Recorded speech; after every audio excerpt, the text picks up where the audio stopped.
Libo-libong isdang tamban ang dumagsa sa isang pantalan sa Davao City nitong Miyerkules ng gabi. Narito ang report ni Kent Abregana ng GMA Regional TV 1 Mindanao. Ana, uy! Uy, pamahin mo! Uy, naghana, hala!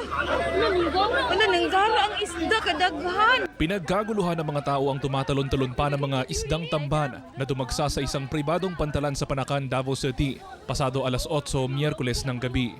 Sa dami ng mga isda, kanya-kanyang hakot ang mga trabahador sa nasabing pantalan. Awas lang, ipanghulog na nilag balik. Pero ang ilan, ibinalik na lang ang mga isda sa dagat.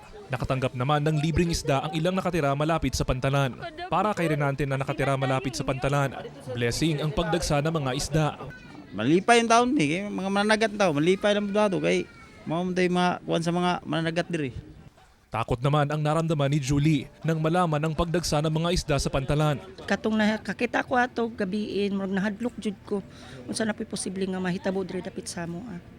Ayon sa Barangay Fisheries and Aquatic Resources Management Panakan, bihira lang na mangyari ang pagdagsa ng nasabing isda.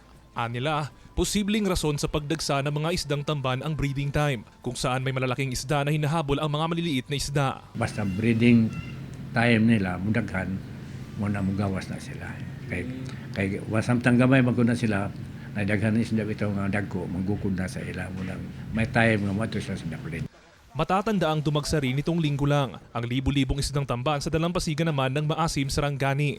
Ipinaliwanag naman ng Penrose Sarangani na dahil ito sa upwelling na may kaugnayan sa sirkulasyon ng tubig sa dagat. Anila wala raw koneksyon ang nangyaring lindol noong Martes sa pagdagsa ng mga isda sa baybayin.